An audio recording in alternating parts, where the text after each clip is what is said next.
பாமக போற கூட்டணி வெற்றி கூட்டணியாக தானாவே மாறும். ஒரு கோடி வன்னியர்கள் ஒட்டுமொத்தமா பாமகக்கு வாக்களிச்சாங்கன்னா எதிர்கட்சியில ஆளுங்கட்சியாக ஆயிட முடியும். நாளைக்கு யுகம் வந்துருச்சு அப்படிங்கிற எல்லாமே எல்லாருக்கும் போய் சேர்ந்துருச்சு அப்படிங்கிறதுல கட் பண்ணி வெட்டி ஒட்டி செய்திகளை பரப்புறது இன்னைக்கு நடந்துட்டு தான் இருக்கு. தலைக்கு ஒரு இலைக்கு ஒரு பீர் இப்படி மாநாடு நடத்துறாங்க.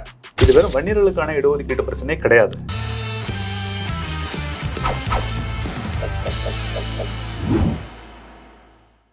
எம்டிவி நேயர்கள் அனைவருக்கும் வணக்கம். அரசியல் ஆடுகள பகுதியில் பாமக செய்தி தொடர்பாளர் சூரிய பிரகாஷ் அவர்கள் நம்மோடு இணைந்துள்ளார். அவரிடம் இன்றைய அரசியல் நிலவரம் குறித்து விரிவாக விவாதிக்கலாம். சார் வணக்கம். சார் வணக்கம். நல்லா இருக்கீங்களா? நல்லா இருக்கீங்களா? நல்லா இருக்கேன் சார். இப்போ 2026 சட்டமன்ற தேர்தலில் பாமக எப்படி எதிர்கொள்ள உள்ளது? தனித்து களம் காண உள்ளதா அல்லது கூட்டணியில் இணைந்து களம் காண உள்ளதா சார்? ஏற்கனவே மருத்துவர் அன்புமணி அவர்களும் பாமக தலைவர் மருத்துவர் அன்புமணி அவர்களும் மருத்துவர் ஐயா அவர்களும் பாமக 26இல் ஆட்சியில் அமரக்கூடிய ஒரு கூட்டணியில் இருக்கும் அப்படிங்கிறத சொல்லியிருக்காங்க. அது கூட்டணிக்கான ஒரு அறிகுறி தான். ஆனால் அதையும் தாண்டி கட்சியோட பொதுக்குழு முடிவெடுத்து மருத்துவர் ஐயா அவர்களோட வழிகாட்டுதலோட அன்புமணி அவர்களோட ஆலோசனைப்படி எடுக்கக்கூடிய முடிவு அதன் தேர்தலோட நெருக்கத்தில் போக போக பொதுக்குழுவோட முடிவின் அடிப்படையெல்லாம் தெரியும். மற்றபடி பாமகவோட முடிவு தமிழ்நாட்டோட அரசியலை அந்த அரசியல் தளத்தை மொத்தமாக மாற்றக்கூடிய ஒரு முடிவு, எல்லாரும் எதிர்பார்க்கக்கூடிய வரவேற்கக்கூடிய ஒரு முடிவு தான். நாமளும் ஐயாவோட அண்ணனோட முடிவுக்காக தான் காத்திருக்கோம். இப்போ எந்த கட்சி 2026 ஆட்சி அமைக்கிறதோ அந்த கட்சியில் பாமக இடம்பெறும், அதுதான் உங்களுடைய நிலைப்பாடு அதானே? அல்லது கடந்த காலத்தில் தமிழ்நாட்டில் எப்படி பாமக அரசியல் நோக்கர்கள் எல்லாரும் சொல்கிற மாதிரி பிஎம்கேஸை பொலிட்டிக்கல் காம்பஸ், அரசியல் திசை காட்டிங்கிறது பாட்டாளி மக்கள் கட்சி தான். பாமக எந்த பக்கம் போகுதோ அதுதான் ஜெயிக்கிற கட்சியாக மாறும். ஏன்னா பாமகவோட ஓட்டு வலிமை எப்படி, அதோட டெமோகிராஃபிக்கும் அப்படி. இப்போ பார்த்தீங்கன்னா தமிழ்நாடு முழுக்க 234 தொகுதியிலே நான் 2000, 3000, 4000 ஓட்டு வச்சுருக்கேன் அப்படிங்கிறது வேற. குறிப்பாக 70-80 தொகுதிகளுக்கு மேலே சாதாரணமாக 20,000லேருந்து 40,000 ஓட்டு ஒரு தொகுதியில் வச்சுருக்கேன் அப்படிங்கிறது பாமகவோட ஒரு கான்சன்ட்ரேட்டட் ஃபோர்ஸ். அது வெற்றி தோல்வியும் நிர்ணயிக்கக்கூடிய ஒரு சக்தியாக இருக்கிறது. அங்கங்கே 1000, 2000 சில்லற ஓட்டுகளாக பிரியாமல் சாலிடான கன்சாலிடேட்டட் ஓட்டாகி அந்த ஓட்டில் எம்எல்ஏவாகவும் மாறி இந்த எம்எல்ஏ சீட்டாக மாறும்போது அது ஒரு கட்சி கூட்டணியை வெற்றி கூட்டணியாக மாற்றுது. இப்படி தான் பாமக கடந்த காலத்தில் நம்ம பார்த்துருக்கோம். பாமக போற கூட்டணி வெற்றி கூட்டணியாக தானாவே மாறும். இல்லை அப்படி பார்க்குறையில 2011 திமுக இடம்பெற்ற பாமக திமுக முடியல. இப்போ 2021 அதிமுக இடம்பெற்ற பாமக அந்த கூட்டணி வெற்றி பெற முடியல. ஸோ நீங்க சொல்வதுக்கும் நடப்பதுக்கும் முரண்பாடு இருக்குது சார். 21 2 முறை தமிழ்நாட்டில் அதிமுக ஆட்சியில் இருந்து அதுக்கப்புறம் பல கெட்ட பேர்கள்லாம் வாங்கி கட்சி பல துண்டுகளாக அதிமுக உடைந்தது நம்ம பார்த்தோம். சசிகலா, தினகரன், ஓபிஎஸ்னு பல்வேறு பகுதிகளாக உடைஞ்ச பிறகும் அதிமுக திரும்ப தேர்தலை சந்திக்கும் போது அந்த தேர்தலில் இதுவரைக்கும் கருணாநிதி ஜெயலலிதா கூட தோல்வி அடைந்தால் படுதோல்வி தான் அடைவாங்க. 8, 10, 12 எம்எல்ஏங்கிற அளவுக்கு சொல்லுவாங்க. ஆனால் அதிமுக 10 வருட ஆட்சிக்கு பிறகும் கூட்டணியோட சேர்த்து கிட்டத்தட்ட 87-88 இடங்கள் கூட்டணிகளும் சேர்த்துங்க எல்லாம் சேர்த்திங்கன்னா 80-85 இடங்களுக்கு மேலே அந்த கூட்டணி கைப்பற்றுது. ஒரு மிக வலிமை வாய்ந்த எதிர்கட்சியாக போய் உட்கார்றாங்கிறதே இதோட வெளிப்பாடு தான். பாமக இருந்த அந்த பலத்தோட வெளிப்பாடு தான் அது. 2019 அந்த இடைத்தேர்தல் வரும்போதுமே கட்சிக்குள்ள ஏகப்பட்ட குழப்பங்கள் இருந்த அதிமுகவினருக்கு இடையவே ஜெயலலிதா அம்மையாரோட மறைவுக்கு பிறகு அப்பயுமே அந்த ஆட்சியை காப்பாற்றி உயிர் தண்ணி ஊற்றி காப்பாற்றியது யாருன்னா பாமக தான். 2011 பாமக திமுக இடம்பெற்றது. ஆனா திமுக எதிர்கட்சியோடும் வர முடியல. எதிர்கட்சியாக வந்தது அதிமுக இடம்பெற்றிருந்த தேமுதிக 23 வெற்றி பெற்று எதிர்கட்சி வந்தது. ஆனா திமுக வெறும் 23. ஒரு கட்சி அவர்கள் மேல ஏற்படக்கூடிய ஆட்சியில் அதுக்கு முந்தைய ஆட்சியில் அவங்க இருக்கும்போது அவங்க மேல வரக்கூடிய அவதூறுகள், அவங்க கட்சிக்காரர்கள் போலீஸ் ஸ்டேஷன் உட்பட எல்லா இடத்துல போய் நின்று பண்ணக்கூடிய பஞ்சாயத்துகள், இதனால மக்களுக்கு ஏற்படக்கூடிய வெறுப்புகள், இந்த வெறுப்புகள்லாம் இயற்கையாக வரக்கூடியதான். நான் இந்த உதாரணமே சொன்ன 21 உதாரணத்திலேயே அதிமுக ஜெயிக்கலையா? 80 கூட்டணி கட்சிகள் சேர்ந்து 80 சீட்டுகள் ஜெயிச்சாங்க. ஜெயிக்கலனாலும் ஆட்சியை ஜெயிக்காம போனதுக்கு காரணம் 10 ஆண்டுகள் அவர்கள் மேல உண்டான ஆன்டி இன்கம்பன்சி, டீசெண்டான பாசிட்டிவ் சைடு வந்தது காரணம் பாமகவோட பலம். அதே தான் திமுகவுக்குமே. திமுக ஆட்சியை பிடிக்காம போனதுக்கு காரணம் அவங்க திமுகவினர் செய்த அராஜகங்கள், பொதுமக்கள் மத்தியில் அவர்களுக்கு உண்டான கெட்ட பேர்களோ பல்வேறு காரணங்கள் இருந்திருக்கலாம். அதையும் தாண்டி திமுக இன் டர்ம்ஸ் ஆஃப் நம்பர்ஸ் வாக்கு சதவீதத்தின் அடிப்படையில், எம்எல்ஏ நம்பர்களின் அடிப்படையில், அட்லீஸ்ட் குறைஞ்சபட்ச வாக்கு சதவீதத்தின் அடிப்படையில் ஒரு டீசெண்டான பெர்ஃபார்மன்ஸ் பண்றது அப்படிங்கிறது பாமக மாதிரியான ஒரு வளம் வாய்ந்த கட்சியோட ஆதரவுனால தான். அதனால தான் எல்லாருமே பாமக என்ன பண்ண போகுது அப்படிங்கிறது ரொம்ப பரபரப்பாக பார்த்துட்டு இருக்காங்க. ஆமா, இப்போ கூட பாஜக அதிமுக கூட்டணியில் எப்படியாவது பாமகவை இணைக்க வேண்டும் என்று மத்திய பாஜக தலைவர்களும் இப்போ அதே போல வந்து அதிமுக நிர்வாகிகளும் முழு வீச்சில் அந்த ஈடுபட்டிருக்காங்க தான். ஸோ வந்து நீங்க வந்து பாமா எந்த கூட்டணியில் இடம்பெற வாய்ப்பு இருக்கு சார்? அதான் ஏற்கனவே சொன்னேன், கூட்டணி முடிவு அப்படிங்கிறது வந்து பொதுக்குழு முடிவெடுக்கும். மருத்துவர் ஐயா, மருத்துவர் அன்புமணி 2 பேரும் ஆளுமைகள் நமக்கு இருக்காங்க வழிகாட்டுவதற்கு. அரசியல் நீண்ட அனுபவமும் ஒரு பெரிய எதிர்காலத்தை பற்றின ஒரு பெரிய திட்டமிடலும் இருக்கிறவங்க, நல்ல ஃபோர்சைட் உள்ள 2 தலைவர்கள் இருக்காங்க. அவங்க அதுக்கான முடிவுகள் எடுப்பாங்க. எப்படி இருந்தாலும் இது தமிழ்நாட்டுக்கு தேவையான, மக்களுக்கு தேவையான, சமூக நீதிக்கு தேவையான ஒரு முடிவாக அது இருக்கும். ஏன் சார் பாமகவில் கட்சி தொடங்கி ஒரு 35 ஆண்டுகள் நிறைவடைந்த நிலையில ஒரு எதிர்கட்சியாகவும் வர முடியல, ஆளுங்கட்சியாகவும் வர முடியல. ஆனா வந்து பாமகவுக்கு வந்து வட மாவட்டங்கள்ல நிறைய செல்வாக்கு இருக்குது. ஒரு 120 தொகுதியில வந்து நீங்க செல்வாக்கா இருக்கீங்க. ஏன் எதிர்கட்சியாக வர முடியல சார்? என்ன? இது பல்வேறு காரணிகள் இருக்கு. இதுக்கு அடிப்படை என்னன்னா, பொதுவா வந்து பாமக என்பது பாட்டாளி மக்கள் மீது, உழைக்கும் மக்கள் மீது, பிற்படுத்தப்பட்ட, மிகவும் பிற்படுத்தப்பட்ட, ஒடுக்கப்பட்ட மக்களோட இயக்கமா பாமக இருக்கு. இந்த மக்கள் வந்து அவ்வளவாக வந்து அரசியல் விழிப்புணர்வோட பல்வேறு விஷயங்களை அவங்களால செய்ய முடியாது. இந்த பேக்வர்ட் கம்யூனிட்டி அல்லது மோஸ்ட் பேக்வர்ட் கம்யூனிட்டின்னு சொல்றோம்ல, இந்த பேக்வர்ட்னஸ் அப்படிங்கறத எதை இண்டிகேட் பண்ணுதுன்னா, கல்வியிலும், பொருளாதாரத்திலும், சமூக நிலையிலும், விழிப்புணர்வு நிலையிலும் அவர்கள் பின்தங்கி இருக்கிறார்கள் அப்படிங்கிறதான். உதாரணமா, இப்போ பெருவாரியாக வன்னியர்களுக்கு பாமகவுக்கு வாக்களிக்கணும் அப்படின்னு தோணி ஒரு 1 கோடி வன்னியர்கள் ஒட்டுமொத்தமா பாமகவுக்கு வாக்களிச்சாங்கன்னா எதிர்கட்சியில ஆளுங்கட்சியே ஆயிட முடியும். 2014 தனித்து தானே போட்டிட்டீங்க. இல்ல அது வந்து டைம், அதான் சொல்றேன், திரும்ப வர சொல்றேன். அதாவது இது வந்து, அதாவது எப்படிங்க, ஒரு ஊர்ல வந்து 1 லட்சம் பேர் இருக்கான். ஆனா வந்து முன்னேறிய சாதியா இருக்கான். அவனுக்கு பெரிய விழிப்புணர்வு, நம்மளாம் ஒத்துமையா தான் இருக்கணும் அப்படிங்கிற தோற்றம் அவனுக்கு இருக்கு. அப்போ 1 லட்சம் பேர் சேர்ந்து ஒருத்தனுக்கு ஓட்டு போடுறான். 10 லட்சம் பேர் இருக்கான். ஆனா அவன் 20 பங்கா இருக்கான், 20 பிரிவுகளா இருக்கான். ஆளுக்கு 50,000 20 கட்சிக்கு ஓட்டு போடுறான். அப்போ 50,000 வாங்கின கட்சி ஜெயிக்குமா, 1 லட்சம் வாங்கின கட்சி ஜெயிக்குமா? 1 லட்சம். அப்போ 1 லட்சம் வாங்குற கட்சி ஜெயிக்கிறதுக்கு காரணம் அவங்க பெரிய எண்ணிக்கையில இருக்காங்க அப்படிங்கிறது இல்லை. அந்த கட்சிக்கு வாக்களிக்கக்கூடிய மக்கள் அவங்க கன்சாலிடேட்டடா இருக்காங்க. இந்த கட்சிக்கு வாக்களிக்கக்கூடிய வன்னியர் மாதிரி, பறையர் மாதிரியான பெருவாரியான உழைக்கும் மக்களை அடிப்படையாக கொண்ட கட்சியோட மக்கள் கன்சாலிடேட்டடா இல்லை அப்படிங்கிறான். இப்போ திருமாவளவன் இருக்காரு, பொழுதுனிக்கு திமுக கொடி பிடிச்சுதான் அவர் வாழ்க்கையை தள்ள வேண்டிய ஒரு துப்பாக்கிய நிலையில இருக்காரு. ஏன் இருக்காரு? ஒன்று, அவர் மேல இருக்கக்கூடிய குறைகள், தவறுகள் எல்லாத்தையும் தாண்டியுமே பறையரின மக்கள் அவங்களும் நம்மள மாதிரி வந்து ஒரு பிற்படுத்தப்பட்ட ஒரு பேக்வர்ட் கிளாஸ் மக்கள். அவங்களுக்கு வந்து அரசியல் பற்றின புரிதலும் தெளிவும், நம்ம ஒற்றுமையா இருந்து ஒரே அணியா வாக்களிக்கணும் அப்படிங்கிற புரிதல் குறைவா இருக்கும்போது இந்த மக்களுக்கு போதுமான வாக்கு கிடைக்கிறதில்ல. இது இயற்கையான ஒரு இல்ல.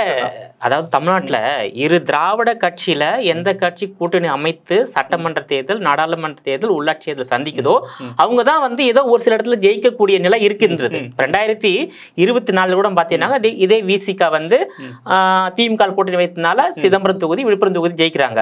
இதே பாமக வந்து என்டிஏல கூட்டணி வைத்தனால 10 தொகுதி தோக்குறீங்க. இதே பாமக அன்றைய காலகட்டத்துல அதிமுக கூட்டணி வைத்திருந்தால் நீங்க வெற்றி பெற்றிருப்பீங்க. உண்மைதானே?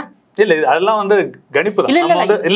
கடந்த கால வரலாறு, கணிப்புல கிடையாது, கடந்த கால வரலாறு. எந்த கட்சி, தேமுதிகவே வந்து 2011 வந்து எதிர்கட்சியா வந்தது. காரணம் என்னன்னா அதிமுக கூட்டணி வச்சதால்தான் எதிர்கட்சியா வந்தது.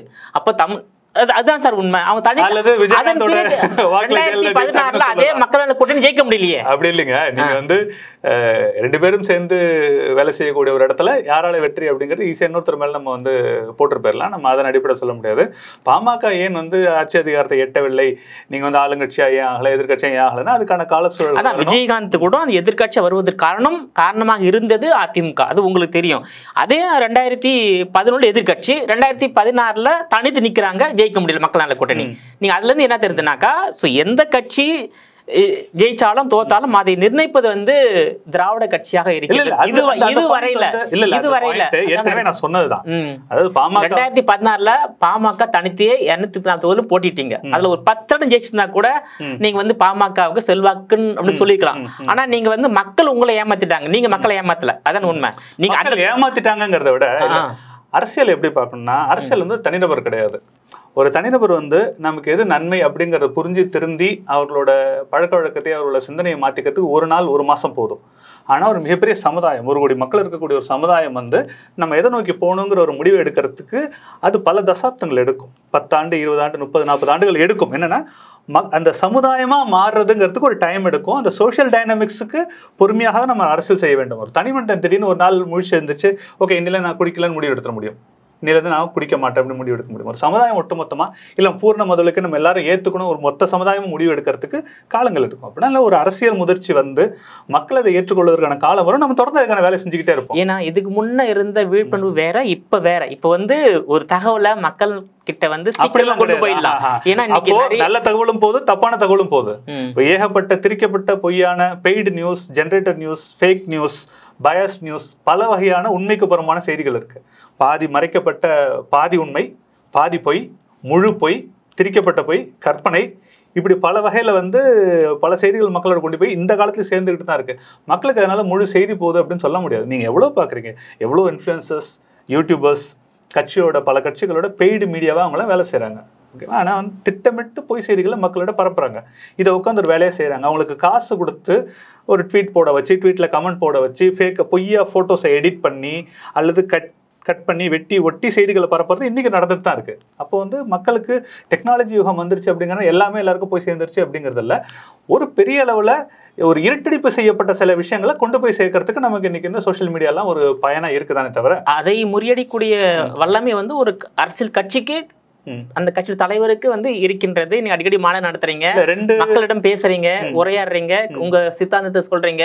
சோ அதுவும் மக்களை போய் ரீச் ஆகும். இப்ப என்னன்னா வந்து இப்போ திமுக தலைமையில ஒரு கூட்டணி, அதிமுக தலைமையில ஒரு கூட்டணி, அந்த மாதிரி பாமக தலைமையில ஒரு கூட்டணி அமைத்து தேர்தலை சந்தித்து வெற்றி பெற்று ஆளுங்கட்சியாக வரக்கூடிய சூழ்நிலை பாமகவுக்கு எதிர்காலத்தில் இருக்கின்றதா சார்? இப்போ கடந்த 2024 தேர்தல் பாத்தீங்கன்னா, பாராளுமன்ற தேர்தலில் அதுல திமுகவும் கிடையாது, அதிமுகவும் கிடையாது, பாமகவோட கூட்டணியில் பாஜக இருந்தது. தமிழ்நாட்டை பொறுத்த வரைக்கும் பாஜகங்கிறது வந்து பாமக விட பலமான கட்சி கிடையாது. அப்படி இருக்கும்போது அந்த கூட்டணி யார் தலைமைன்னு எடுத்துக்கணும்? பாமக தான் தலைமைன்னு எடுத்துக்கணும். அப்போ அதை நம்ம ஆல்ரெடி சந்திக்கிறதுக்கு ரெடியாக தான் இருக்கும். இது இல்லாமலும் திமுக அதிமுக இல்லாத தேர்தலில் 14 வந்து அன்புமணி அவர்கள் தனியாக நின்று பாஜகவோட கூட்டணியில் எம்பியா ஜெயிச்சார். ஒரு தொகுதியில் ஜெயிச்சாலும் வெற்றி தாங்க. நான் சொல்றேன், தமிழ்நாட்டு வரலாற்றில் நான் என்ன சொல்றேன், திமுக அதிமுகவை தவிர்த்து விட்டு ஒரு தொகுதியில் ஜெயிக்கக்கூடிய திறன் திராணி யாருக்கு இருக்கு? பாமகவுக்கு இருக்கு. ஏற்கனவே 4 தொகுதி ஒரு மாதிரி ஜெயிச்சாங்களா 2001-96 தேர்தல்கள். அப்போ வந்து திமுகவும் கிடையாது, அதிமுகவும் கிடையாது, 2 பேரும் இல்லாம ஜெயிச்சோம். சொல்ல போனா எடப்பாடி தொகுதியில பாமக இப்போ கடந்த முன்னாள் முதல்வர் வந்து எடப்பாடி பழனிசாமி அவர்களை தோக்கடிச்சு எடப்பாடி தொகுதியில் நம்ம ஜெயிக்கிறோம். அப்போ வந்து திமுகவும் இல்லாத அதிமுகவும் இல்லாத ஒரு கூட்டணியை உருவாக்குவதற்கும் அந்த கூட்டணியில வெற்றியை பெறுவதற்கும் வலுவா இருக்கிற ஒரே கட்சி பாமக தான். நீங்க என்னன்னா ஒரு சாதாரண இந்த மாநாட்டை ஒரு உதாரணமா இப்ப சொன்னீங்க. மாநாடே வந்து பல்வேறு கட்சிகள், ஆண்ட கட்சிகள், ஆளும் கட்சிகள் நடத்தக்கூடிய மாநாடுகள்ல பப்ளிக்கா அப்படி வெட்ட வெளிச்சமாக தலைக்கு ஒரு இலைக்கு ஒரு பீரு இப்படி மாநாடு நடத்துறாங்க. அப்போ தலைக்கு ஒரு இலையில பிரியாணி, இலைக்கு ஒரு பீரு, இப்படி வந்து மாநாடு நடத்தக்கூடிய இந்த கல்ச்சர் இருக்கு. இந்த காலத்திலுமே பாமக வந்து வன்னியர் சங்கம் வந்து நடத்தின அந்த மே 11 சித்திரை முழுநிலவு பெருவிழா மாநாடு ஒரே ஒரு தொண்டர் கூட ₹1 காசு கூட கொடுக்காம, ஒரு பாக்கெட் சாப்பாடு கூட வாங்கி நம்ம ஸ்பான்சர் பண்ணாம, சாராயம் ஒரு சொட்டு கூட இல்லாம ஒரு மாநாட்டை நடத்தி காட்டுறோம். அப்போ இந்த காசை வைத்து, சாராயத்தை வைத்து, பிரியாணியை வைத்து, கவர்ச்சி, சினிமா கவர்ச்சியை வைத்து மட்டுமே அரசியல் நடத்தக்கூடிய கட்சிகளுக்கு மத்தியில இதெல்லாம் ஒதுக்கி மக்களுக்கான சமூக நீதி அரசியலை மட்டுமே பேசி நம்ம நிக்கிறோம் அப்படிங்கிறதே பெரிய வெற்றி தான். அதற்கு மேலும் நம்ம நிக்கிறோம், வாக்குகள் வாங்குறோம், வெற்றி தோல்விகளை தீர்மானிக்கிறோம் அப்படிங்கிறது, அதுதான் மக்களுக்கான வெற்றியா இருக்கும். It will take time, but it will survive. ஏன்னா இப்போ கட்சி ஆரம்பிச்சு 35 வருஷம் ஆயிடுச்சு. கட்சி இப்ப தொடங்க ஒரு கேள்வி சொல்லுங்க. பாஜக 10 வருஷமா ஆட்சியில இருக்கு. இடையில ஒரு வருஷம், இடையில ஒரு மாசம் வந்து வாஜ்பாய் வந்து பிரதமராக இருந்தார். ஆர்எஸ்எஸ்க்கும் முன்மாதிரியான பாஜகவுக்கும் முன்மாதிரியான ஆர்எஸ்எஸ் இந்தியாவிலே ஆட்சியை பிடிக்க வேண்டும் அப்படிங்கிற ஒரு கொள்கையோட தொடங்கி எவ்வளவு வருஷம் ஆகுது? 100 வருஷத்தை தாண்டி இருக்கு. 100 வருஷத்தை தாண்டின ஒரு அவங்க பல்வேறு வகையில வந்து பல்வேறு வடிவங்கள்ல ஜனசங்கமாகவும் ஆர்எஸ்எஸோட ஆதரவுகளாகவும் பல்வேறு டிக்ளேர்டு சப்போர்ட்டாகவும் அங்க தேர்தல்களில் பங்கெடுத்திருக்காங்க. அப்போ 100 வருடமான இயக்கம் அவர்கள் வந்து 80 வருடம் வந்து அதிகாரத்தையும் பார்க்காம கடைசி 20 வருஷத்துல பார்த்தா அதிகாரத்தை பார்க்கறாங்க. அப்படிங்கும்போது காங்கிரஸ் இயக்கம் 100 ஆண்டுகளை தாண்டின இயக்கம். திமுகவுக்கு முந்தி இருக்கக்கூடிய நீதி கட்சிங்கிற இயக்கம் அதுவும் பல நூற்றாண்டை கண்ட இயக்கம் தான். அதெல்லாம் அப்படி இருக்கும்போது பாமக வந்து 35ங்கிறது அரசியல்ல வந்து வெரி வெரி யங் பார்ட்டி, ரொம்ப இளமையான ஒரு பார்ட்டி. ஆனா ஆரம்பத்தில் நீங்க தனித்து நின்று தேர்தல் ஜெயிச்சுன்னு சொல்லியிருக்கீங்க. ஆனா இப்ப 2016 தனித்து நின்று உங்களால ஏன் ஜெயிக்க முடியல? அப்ப அன்றைக்கு இருந்த செல்வாக்கு குறைந்து விட்டது. இல்ல அப்படி இல்லை. நம்ம வந்து ஸ்ட்ராட்டஜிக்கலா சில விஷயங்கள் முடிவெடுக்கிறோம். அதுக்கு கட்சியும் தொண்டர்களும் மக்களும் அதுக்கு அலைநகத்துக்கு சில சமயம் நேரம் எடுக்கும். உதாரணமா 2016 அன்புமணி அவர்கள் வந்து தனித்து நின்று முதலமைச்சர் கேண்டிடேட் அவர் தான் நின்றாரு. 234 தொகுதி மிகப்பெரிய வாக்கு எண்ணிக்கை வாங்கணும். ஆனா எம்எல்ஏ எண்ணிக்கையில ஜெயிக்கல. அன்புமணி அவர்கள் ரொம்ப நெருக்கமா போய் அவங்களும் ஜெயிக்க முடியாம போச்சு. இப்போ 16 எடுத்த ஒரு பரீட்சை அல்லது வந்து ஒரு பரீட்சார்த்த முறையில் நம்ம நின்னது அப்படிங்கிறது எதிர்காலத்துக்கான ஒரு முன்னோட்டம் தான். எதிர்காலத்துல பாமக தனித்து நிக்க கூடும், நின்னா அதுக்கு என்னென்ன தேவைப்படும், என்ன மாதிரி கட்சியாளர்கள் வேலை செய்யணும் அப்படிங்கிறதுக்கான ஒரு ட்ரையல் தான். பொதுமக்களுமே வந்து பாமகவை தனித்து அன்புமணி அவர்களை ஒரு தனித்த ஒரு ஆளுமையாக பார்க்கறதுக்கான ஒரு வாய்ப்பு தான் அது. அதனால வந்து இந்த ட்ரையலை செய்யறதுக்கு பாமக எப்பயுமே தயாரா இருக்கு. நம்ம வந்து நிரந்தரமா வந்து மிச்ச கட்சிகள் மாதிரி நம்ம திமுக அதிமுகவுக்கு ஒரு செகண்ட் ஃபிடல் வாசிக்கிற ஒரு ஒட்டு கட்சி தான், ஒட்டுணி கட்சி தான் நம்ம அப்படிங்கிற முடிவை பாமக என்னைக்குமே எடுக்கிறது இல்லை. அதனாலதான் திமுக அதிமுக இல்லாத ஒரு கூட்டணியை போன தேர்தலில் கூட அமைச்சோம். போன வருஷத்துல கூட அந்த தேர்தல் அமைச்சோம். அந்த தைரியம், அந்த அந்த அந்த ஸ்ட்ராட்டஜிக்கல் டெசிஷன் எடுக்கிற துணிவு பாமகவுக்கு இருக்கிறது. அது பிற்காலத்தில் வெற்றியாக மாறும். நீங்க சொல்றீங்க 35 வருஷம் ஆச்சு, 40 வருஷம் ஆச்சு. 35-40 வருஷத்துல நம்ம எவ்வளவு மத்திய அரசுல பங்களிப்பு செய்து எவ்வளவு நல்ல திட்டங்கள் கொண்டு வந்திருக்கோம். மாநில அரசுல ஆட்சி அதிகாரத்தில் இல்லாத போது கலைஞர் அவர்களுக்கு வந்து மைனாரிட்டியா கவர்மெண்டா இருந்த போது பாமக அவர்களுக்கு உயிர் தண்ணி ஊற்றி அந்த கவர்மெண்ட்டை காப்பாற்ற அப்பயுமே பாமக தொடர்ச்சியாக திமுக அதிமுக 2 கட்சிகளுக்கும் அழுத்தம் கொடுத்து பல்வேறு நடவடிக்கைகளை சமூக நீதி நடவடிக்கைகளை எடுக்க வச்சிருக்கு. அப்போ நம்ம போய் அமைச்சர் கையெழுத்து போட்டாதான் அப்படிங்கிறதும் கிடையாது. நம்மளுக்கு இருக்கக்கூடிய மக்கள் செல்வாக்கு, எம்எல்ஏக்களோட எண்ணிக்கை, எம்பிக்களோட எண்ணிக்கை, அதன் அடிப்படையில் ஆளுங்கட்சிக்கு அழுத்தம் கொடுத்து அவர்களை ஒரு வேலை செய்ய வைக்கிறது அப்படிங்கிறது ஒரு அரசியல் தான். அதுவும் அரசியல். எம்எல்ஏ ஜெயிக்கிறதுங்கிறது ஒரு கட்சிக்கு நோக்கம், ஆட்சியை பிடிக்கணுங்கிறது நோக்கம், அதில் மாற்று கருத்தே கிடையாது. அது மட்டும் நோக்கம் கிடையாது, அப்படி கிடையாது. இப்போ அன்புமணி அண்ணன் அவர்கள் மத்திய அமைச்சராக ஆனார், மத்திய சுகாதார அமைச்சர் ஆனார். அவர் வந்து SC ST மக்களுக்கு வந்து 22.5% இடஒதுக்கீடு கொடுத்தார். 15% STக்கு, 7.5% வந்து ST மக்களுக்கு மருத்துவ கல்வியில இடஒதுக்கீடு கொடுத்தார். சுதந்திர இந்தியாவில் மறுக்கப்பட்டு வந்த ஒரு இடஒதுக்கீட்டை அவர் கொடுத்தார். ஏன் கொடுத்தாருன்னா அவர் மத்திய அமைச்சராக இருந்தார். ஒரே கழுத்தில் அந்த வந்து இடஒதுக்கீடு நிறைவேற்றி கொடுத்தார். ஒரு சொட்டு ரத்தம் சிந்தல, ஒரு போராட்டங்களில் அழகாக செஞ்சு கொடுத்தார். இது அதிகாரம் இருக்கும்போது நமக்கு கிடைக்கக்கூடியது. இதை கொடுங்கன்னா நம்ம மக்கள்கிட்ட கேட்குறோம். மக்கள் அதை கேட்டு அக்செப்ட் பண்ணிட்டு அதை மாறுவாங்க. அந்த காலம் நடக்கும். அதுக்காக நம்ம வேலை செய்வோம். ஆனால் எனக்கு அதிகாரம் வந்தால் தான் நான் செய்வேன் அப்படின்னு நம்ம உட்காந்துருக்க முடியாது.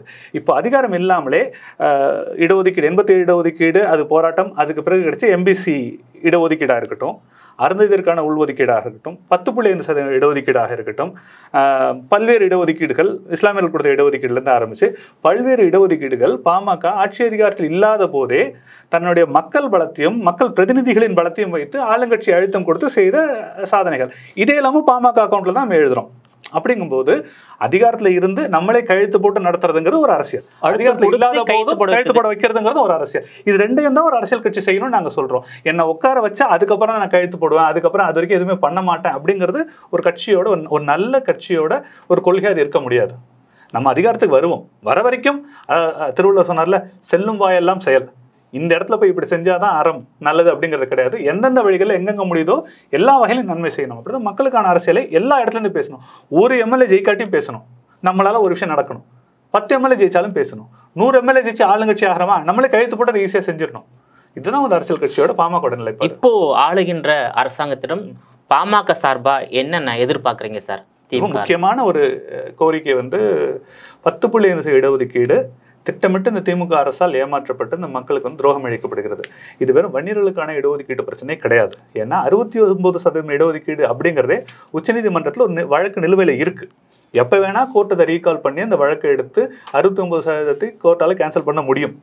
அப்படி ஒரு ஆபத்தில் இருக்கும்போது தமிழ்நாடு அரசுக்கு 2008 புள்ளியியல் விவர சட்டத்தின்படி 2008 ஸ்டாட்டிஸ்டிக்கல் ஆக்ட் படி தமிழ்நாடு அரசு அதுக்கான சர்வேயை எடுத்து, கேஷ் பேஸ்டு சர்வே எடுத்து, எந்தெந்த மக்கள் என்னென்ன பொருளாதார நிலையில் இருக்காங்க, என்னென்ன சமூக சூழலில் இருக்காங்க, அவங்களுக்கு என்னென்ன நடவடிக்கைகள் திட்டங்கள் தேவைங்கிறத தமிழ்நாடு அரசு பண்ணணும் அப்படிங்கிறத நம்ம கேட்குறோம். இந்த சமூக நீதி நடவடிக்கை தான் தமிழ்நாடு அரசு எதிர்பார்க்கக்கூடிய முதல் விஷயம்.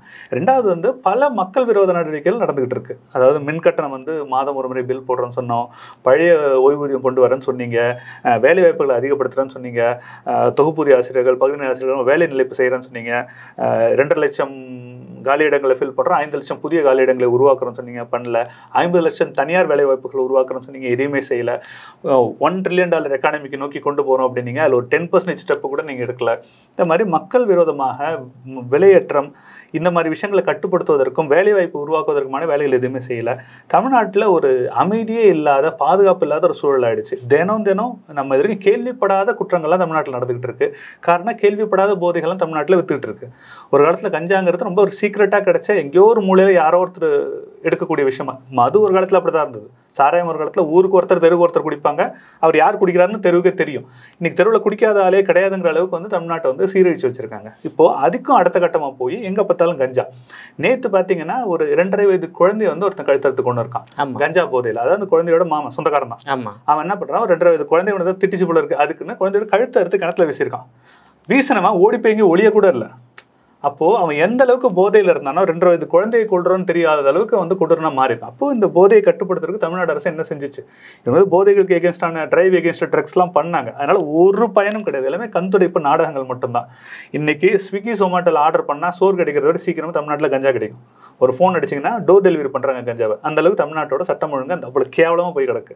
அதனால தான் இங்கே குற்றங்கள் பெருகி இருக்கு. இதெல்லாம் கண்ட்ரோல் பண்ணுங்கன்னு சொல்லி நம்ம கேட்குறோம். இது எதையுமே செய்ய கையாலாகாத அரசாக இந்த திமுக அரசு இருக்கு. ஆனால் அப்படி இருந்தும் 2019 முதல் எந்த திதிரமும் துவக்கவே இல்லையே. மக்கள் வாக்களிச்சு தானே அவங்க ஜெயிக்கிறாங்க. அது ஒன்று பார்க்க வேண்டியிருக்குல்ல சார். உங்களுக்கு நீங்க இவ்வளவு குற்றச்சாட்டை நீங்க அரசாங்கத்தின் மீது முன் வைக்கிறீங்க. ஆனால் அது எல்லாம் உண்மைதான்.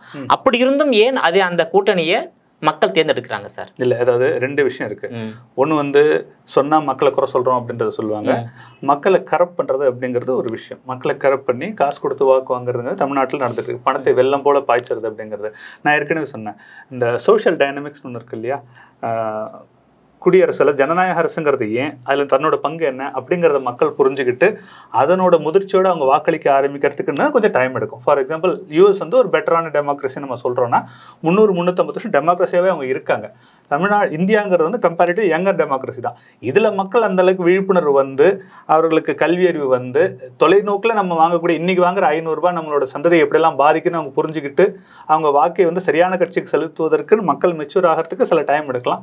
அது வரைக்கும் அவங்க சாராயத்தை கொடுத்து, மக்களோட புத்தியை கெடுத்து, காசு கொடுத்து, பல்வேறு வேலைகள் செய்து, வன்முறையை உண்டாக்கி, ஜாதி கலவரங்கள் உண்டாக்கி, மத கலவரங்கள் உண்டாக்கி வாக்குகள்லாம் வாங்கிட்டு இருக்கலாம். இது வந்து ஒரு நிரந்தரமான வெற்றிங்கிறது கிடையாது. நிச்சயமாக இது ஒரு அழிவு காலத்தை நோக்கி அந்த கட்சிகள்லாம் போகும்.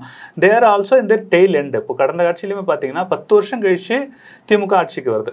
2 தொடர் ஆட்சிகளே அதிமுக சந்திக்குது. கட்சி 3ஆக பிளவுபடுது. ஏகப்பட்ட குழப்பங்கள், குற்றச்சாட்டுகள் வருது. ஜெயலலிதா அம்மாவோட மரணத்தில் கூட பல சந்தேகங்களை கிளப்புறாங்க. அதையும் தாண்டி வந்த தேர்தலில் திமுக வந்து லேண்ட்ஸ்லைடு வெற்றி அடிச்சிருக்கணும்.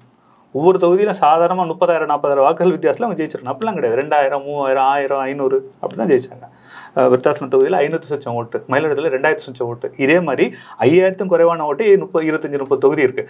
அந்த 30 தொகுதி மாற்றி அடிச்சிருந்தோன்னு வச்சுங்க, அதிமுக ஆளுங்கட்சியாக இருக்கும், திமுக வந்து திரும்ப எதிர்கட்சியாக கூப்பில் உட்காந்துருக்கும். அப்போது திமுக ஜெயிச்சிருச்சு, எண்ணிக்கை அளவில் ஜெயிச்சிருச்சு, எம்எல்ஏ எண்ணிக்கையில் ஜெயிச்சிருச்சு தவிர வாக்கு எண்ணிக்கையில் திமுக ஒரு லேண்ட்ஸ்லைட் வெற்றி வரலை. இது எல்லாமே வந்து போதும் அதிமுக கொடுத்த வாய்ப்பு, மாற்றி போடலான்னு மக்கள் நினைச்சதானே தவிர திமுக வரணுங்கிறனால விரும்பி போட்டது கிடையாது. இப்போ அடுத்த தேர்தலில் அவங்க சந்திக்க போகிறது என்ன அப்படிங்கிறத நம்ம வெற்றிய தோல்வி. சரி, திமுக சொல்றாங்களே 200 இடங்கள்ல நாங்கள் ஜெயிக்க போகிறோம், அதற்கான கலப்பணையில் வந்து தீவிரம் ஈடுபட்டிருக்குன்றாங்க. அது சாத்தியக்கூறா சார்? 200 தொகுதியும் சாத்தியக்கூறா திமுக? அது வந்து அவங்களோட அதீத கற்பனை. இது அவங்களுக்கு, அவங்களோட தொண்டர்களுக்கு அவங்கள பூஸ்ட் பண்ண நினைக்கிறாங்க. இது என்னன்னா, இப்போ பல்வேறு இடங்கள்ல பார்த்தீங்கன்னா திமுகவினரே வந்து தேர்தல் நெருங்க பல பேர் நிற்கிறதுக்கு தயார் இல்லை. நிறைய செய்திகள்லாம் படிச்சிருப்பீங்க. கிட்டத்தட்ட ஒரு 30 எம்எல்ஏக்கு மேலே திமுக எம்எல்ஏக்கள் எங்களுக்கு சீட்டு வேணான்னு வாலண்டியராக சொல்கிறாங்க அப்படின்னு பல்வேறு செய்திகள் வருது. அவங்களாம் ஏன் சொல்கிறாங்க அப்படின்னா, அவங்க ஒரு கணக்கு வச்சு அவங்க செலவு பண்ணாங்க. இந்த அரசு வந்துச்சுன்னா, நம்ம அரசு, கழக அரசு வந்துச்சுன்னா நம்ம அப்படி இப்படி சம்பாரிச்சிடலாம், ஒரு 10 கோடியை போட்டு 100 கோடியை எடுத்துடலாங்கிற கணக்கில் அவங்க செலவெல்லாம் பண்ணியிருக்காங்க. இப்போ அவங்களால போட்ட காசு கூட எடுக்க முடியாத நிலைமையில் அவங்களாம் உட்காந்துருக்காங்க. எல்லாமே வந்து அவங்களோட தலைமை குடும்பமே எல்லாத்தையும் சாப்பிட்றது அப்படிங்கிறதுனால நம்ம ஏன் காசை வீணாக செலவழிக்கணும் அப்படிங்கிறனால 25க்கு மேற்பட்ட திமுக எம்எல்ஏக்கள் எங்களுக்கு சீட்டு வேணாம்னு சொல்கிறாங்க செய்திகள் வருது. அப்படி இருக்கும்போது இந்த செலவு பண்ணுறதுக்கே யாரும் தயார் இல்லை அப்படின்னு ஒரு சூழ்நிலை வரும்போது அதை மாற்றுவதற்காக ஒரு தோக்குறோங்கிற மாதிரியான ஒரு மூடு வருதுன்னு வச்சுங்க, காசு போடுறதெல்லாம் டைட் பண்ணுவாங்க. நீங்கள் எலெக்ஷனோட அந்த டைனாமிக்ஸ் ரொம்ப நெருக்கமாக பார்த்தீங்கன்னா தெரியும். அப்படின்னா அந்த தேர்தல் நெருங்க ரொம்ப கிட்ட போகும், கண்டிப்பாக ஜெயிச்சிரும் அப்படின்னா அந்த வேட்பாளர் வந்து வயல் அடகு வச்சு, வீட்டை வைத்து, பொண்டாட்டி தாலி அடை வச்சு கூட செலவு பண்ணுறாங்க. ஜெயிச்சிரும் பார்த்துக்கலான்னு. வெற்றி தோல்வி டவுட்டு, தோத்துருவோமா அப்படின்னு டவுட் வந்துச்சுன்னா டக்குன்னு காசை குறைச்சிருவாங்க. கொடுக்குற அளவும் குறைச்சிருவாங்க, காசை ஷேர் பண்ணுறதும் குறைச்சிருவாங்க. ஓரளவுக்கு பாதுகாப்பாக இருப்பான், அடுத்த 5 வருஷம் காசு கிடையாது, எச்சரிக்கையாக இருக்கணும், பேக் அடிச்சிருவாங்க. இந்த மாதிரி அவங்க பேக் அடிக்க கூடாதுங்கிறதுக்காக, அவங்களுக்கு ஒரு உற்சாகம் உருவாக்குவதற்காக இவங்க பாஜக பண்ணாங்கல்ல, ஆப்கி பார் 400 பார், 400 தொகுதியை தாண்டுவோம் இந்த தடவை அப்படின்னு சொல்லிட்டு அந்த 400 தாண்டி போவோம் அப்படிங்கிற மாதிரி இவங்களை 200 தாண்டி போகணும் ஒரு பிம்பத்தை உருவாக்குறாங்க. 20 கூட தாண்டி போகிறதில்ல. இப்போ இனி வரும் காலங்களில் பாமக திமுகவுடைய ஆட்சியை விரும்பாது, திமுகவிடம் கூட்டணி வைக்காது. ஏன்னா நீங்க சொல்லக்கூடிய கருத்துலாம் பார்த்தா அப்படிதானே உண்மை? இல்லை, இப்போ திமுக வந்து மிகப்பெரிய மக்கள் விரோத அரசுக்கு திமுகவோட கூட்டணி போகிறதுக்கு வாய்ப்பே கிடையாது. மாநாட்டிலையுமே பாமக தலைவர் மருத்துவர் அன்புமணி அவர்கள் பேசும்போது திமுக எவ்வளோ பெரிய மக்கள் விரோத கட்சியாக இருக்குது, திமுக எப்படி ரீப்ளேஸ் பண்ண வேண்டிய, வீட்டுக்கு அனுப்பப்பட வேண்டிய ஒரு கட்சியாக இருக்குங்கிறத பேசியிருக்காங்க. அந்த திசையில் போகிறதுக்கான வாய்ப்பு கிடையாது. நீங்கள் அதை பற்றி கவலைப்படணும். உங்களுக்கு திமுகவில் பாமக இடம்பெற வாய்ப்பு இல்லை. ஒருவேளை அதிமுகவில் இடம்பெற வாய்ப்பு இருக்கு. இது ஐயாவும் அண்ணனும் முடிவெடுப்பார்கள். ஏன்னா வந்து எந்த கூட்டணியில் போகிறோங்கிறத ஐயாவும் அண்ணனும் டிக்ளேர் பண்ணி சொல்லலை. ஆனால் திமுக எப்படி மக்கள் விரோத கட்சியாக இருக்கிறது, சமூக நீதிக்கு எதிரான கட்சியாக இருக்கிறது அண்ணன் வந்து தெளிவாக பேசியிருக்காங்க. அந்த அளவில் நம்ம எடுத்துக்கலாம். மற்றபடி பொதுக்குழு ஐயா இருக்கிறதுன்னு சொன்ன மாதிரி, அண்ணனும் சொன்ன மாதிரி பொதுக்குழு கூடி பாமக எந்த பக்கம் போகும் அப்படிங்கிற முடிவு எடுக்கும். பொதுக்குழு எப்போ கூடும் சார்? பொதுக்குழு தேர்தலுக்கான நிறைய நாள் இருக்கு, கிட்டத்தட்ட ஒரு வருஷம் இருக்கு. பொதுக்குழு அதுக்கு தேர்தல் நெருக்கத்தில் மூடி அதுக்கான முடிவுகள் எடுக்கும். சரி சார், பாமகவில் அந்த உட்கட்சி பூசெல்லாம் சரியாயிடுச்சிங்களா? உட்கட்சி பூசல்னே ஒண்ணு கிடையாது. அது முதல்ல இருந்ததே சரியா, முதலும் கிடையாது, பூசலும் கிடையாது. இது அப்பாவுக்கும் பிள்ளைக்கும், அதாவது ஐயா அண்ணன் ரெண்டு பேரும். இது வந்து பாமக மிகப்பெரிய குடும்பம். பாமகங்கிறது ஒரு கட்சி கிடையாது, பாமகங்கிறது ஒரு குடும்பம். குடும்பத்துக்குள்ளார வந்து ஒரு கருத்துக்கள் இருக்கு, கருத்துக்களுக்கு மாற்று கருத்துக்கள் இருக்கலாம். அதெல்லாம் வந்து அவங்க பேசி சால்வ் பண்ணிப்பாங்க. பாமகவினரை பொறுத்த வரைக்கும் இல்லை எந்தவித வருத்தமோ சலசலப்போ கவலை எதுவுமே இல்லை. எங்களை பொறுத்த வரைக்கும் நாங்கள் வேலையை பார்த்துட்டு போயிட்டு இருக்கோம். எப்படி எடுத்துட்டு போறதுங்கிறதான இந்த ப்ராசஸ் ஆர் எக்ஸிகியூஷன் மெத்தட்ஸ்ல இருக்கக்கூடிய மாற்று கருத்துக்கள் அது வந்து ஐயா அண்ணெல்லாம் அந்த முடிவு எடுத்துப்பாங்க. நமக்கு அந்த கவலை கிடையாது. நிச்சயமா தமிழ்நாட்டுக்கு ஒரு மிகப்பெரிய ஒரு வெற்றிகரமான ஒரு கூட்டணி உருவாக்குவதற்கு பாமக ஒரு அடித்தளத்தை அமைத்துக் கொடுக்கும். உங்க விரிவான தகவலுக்கு ரொம்ப நன்றி சார். வணக்கம். நேயர்களே, மீண்டும் இது போன்ற மற்றொரு அரசியல் ஆடுகளத்தில் மற்றொரு ஆளுமையுடன் சந்திக்கிறேன். அதுவரையில் உங்களிடமிருந்து விடைபெறுவது நான் உங்கள் விஜயபாலன்.